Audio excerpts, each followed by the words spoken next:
Bismillahirrahmanirrahim. Saya berbagi kisah, ada seseorang syekh di Saudi bernama Syekh Muhammad.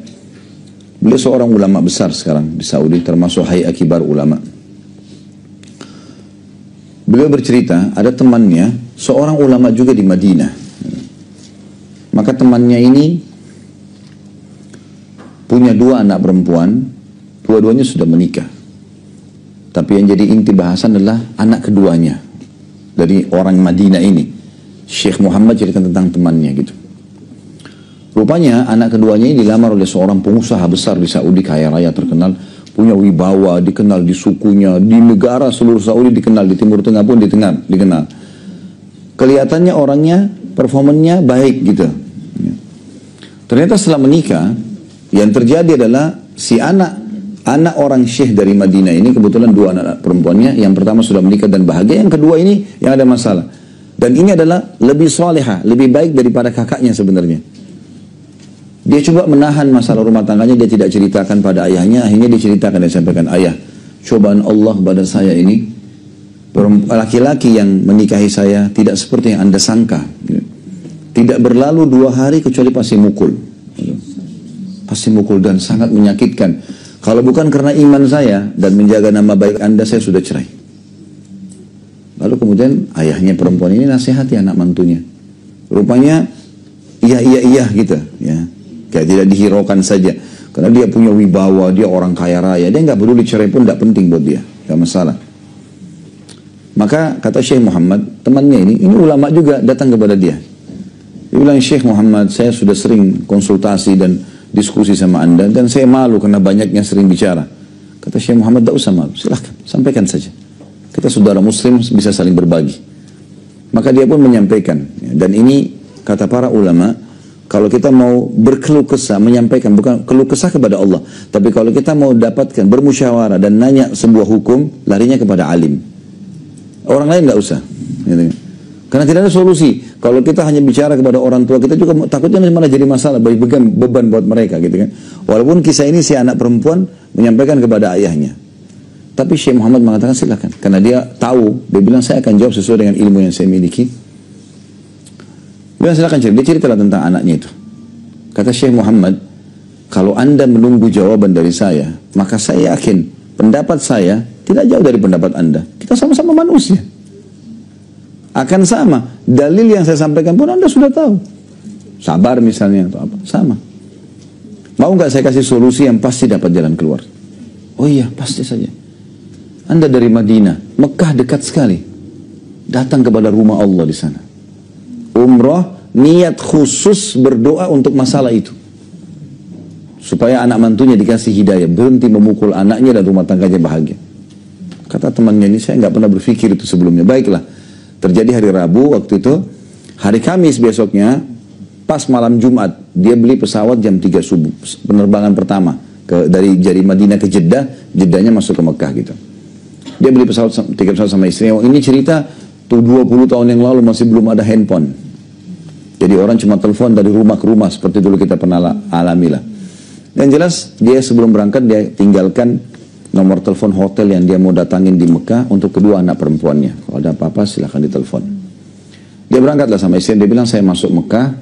Alhamdulillah masuk ke hotel. Segera Allah mudahkan. Saya kasih berita ke resepsionnya. Kalau seandainya ada yang telepon saya bilang saya akan telepon balik. Dia bilang kemudian saya masuk ke Masjid Haram. Saya tawaf, saya sa'i, sholat di belakang makam Ibrahim. Semuanya doa saya fokus supaya anak saya keluar dari masalahnya. Selalu gitu. Solusi itu minta, ya Allah saya berkeluh kesah padamu, selesaikan masalah anak saya. Anak saya tahu salihah baik, suaminya mohon berikan hidayah. Kembalikan kepada Allah SWT. Dia bilang begitu. Dia bilang setelah selesai semuanya, azan subuh. Saya sholat subuh di Masjid Haram, walaupun saya keluar rumah dari jam 2 malam, mengantuk sebenarnya. Tapi hati saya terdorong untuk duduk sampai syuruk. Dia bilang saya duduk sampai terbit matahari. Setelah saya pulang ke hotel. Pas saya pulang ke hotel, resepsinya bilang, bukankah anda Syekh si Fulan? Dia bilang, iya. Dari tadi nih, sudah 1 jam atau 2 jam ini, ada satu perempuan dari Madinah ribut telepon kami terus nih. Nanya anda ini. Maka dia bilang, mungkin anak saya. Dia telepon ke anaknya yang pertama. Sudah salam, nak, kamu telepon nggak? Oh enggak, saya nggak telepon. Ada masalah nggak ada masalah? Mungkin adik saya yang ada masalah nih. Bilang baik, dia bilang saya telepon ke anak saya yang kedua. Dan saya sudah berpikir waktu itu, mungkin ada keluhan baru, mungkin ada pukulan baru, mungkin ada masalah baru.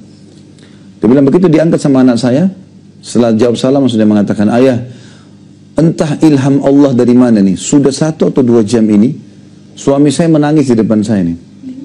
Tadi malam ini bertengkar, saya dipukul, saya dimarah-marahin, dia sampai tidur di kamar sebelah.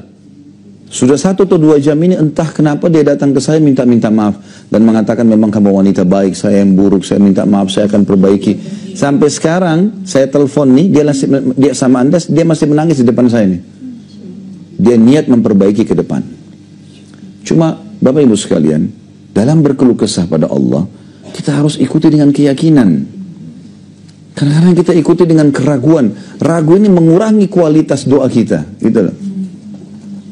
Saya sudah bilang tadi, keyakinan ini seperti Bapak Ibu yakin kalau lapar itu solusinya makan, kalau dahaga solusinya minum, kalau capek istirahat. Begitu juga keyakinan dengan memohon kepada Allah dalam doa, mengharapkan surga, takut dari neraka, harus itu.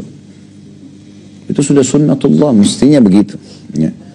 Jadi kita harus melakukan hal-hal seperti ini supaya betul-betul mendapatkan solusi dari Allah SWT. Allah itu maha mendengar, Bapak Ibu sekalian. Allah maha mendengar dan Allah maha mengetahui kebutuhan hamba-hambanya. Tapi Allah mau kita bergantung. Kalau bahasa saya sebenarnya Allah mau kita manja kok, tapi kita tidak mau dimanja. Minta semua, mau apa saja minta. Keluh kesah. Sampai para sahabat selalu sendalnya, ridwanullah alaihim, sahabat-sahabat Rasulullah SAW, kalau sendal mereka putus, memohon kepada Allah, ya Allah sendal saya putus, gantikan. Sendal putus, minta sama Allah. Jangan difikir sendalnya, kekuatan keyakinannya sama Allah itu loh. Allah memang gak akan lemparin sendal dari langit, tapi Allah akan menggerakkan makhluknya. Ada yang kesian kasih dia sendal, ada yang kasih hadiah dia sendal, gitu kan. Kadang-kadang kita kalau kembalikan misal lagi lapar, ya Allah, ucapkan saja, ya Allah lapar. Lihat hasilnya setelahnya. Ada yang kasih makanan, ada teman yang telepon traktir, kayak ketemu di restoran ini yuk, atau kita berkunjung ke rumah teman, gitu. Ada saja. Saya hari Senin kemarin ngisi pengajian di Joglo, habis maghrib, habis isya, pas lagi mau menuju ke masjid, saya lihat ada orang jual pukis di pinggir jalan. Cuma saya mau kejar sholat isya, karena waktu itu belum azan, khawatir saja nanti telat pengajian. Saya pikir, ya udah nanti aja deh kalau pulang. Insya Allah Allah kasih. Waktu pulang, saya buru-buru naik ke mobil, lupa beli itu. Maka saya bilang, oh lupa, mungkin belum rezeki. Besoknya siang kemarin, hari Selasa, saya ngisi pengajian di Blok M, kajian Bulughul Maram. Baru saya duduk di masjid, pengurus masjid bawain cookies itu. Pas dibuka. Saya tidak pesan, tidak apa ini. Dibawa ke depan saya, dibuka. Begitu saya lihat, saya bilang, subhanallah, baru semalam saya pengen nih. Tidak minta dikasih sama Allah. Hanya karena bergantung sama Allah. Dari hal yang kecil, kue pun tidak ada masalah. Apa ruginya? Rugi apa Bapak Ibu sekalian pada saat kita mau ke mall, beli baju atau mau ke pasar, ya Allah mudahin parkiran buat saya. Minimal dapat pahala doanya. Nah, apa saja. Mau makan di satu restoran, ya Allah mudahin supaya saya dapat tempat duduk yang nyaman, saya bisa makan di situ, gitu kan.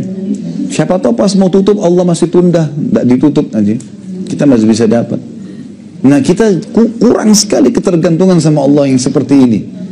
Kayaknya nggak perlu gitu loh sama Allah. Kesannya kita jalan aja sendiri. Padahal sebenarnya Allah mau kita manja, kok aneh dimanjain nggak mau. Ya. Biasanya ibu-ibu suka dimanja sama suaminya gitu. Dimanja sama Allah nggak mau gimana? Ya. Tinggal merengek, tinggal minta. Gak ada susahnya. Dan itu kekuatan akidah di situ.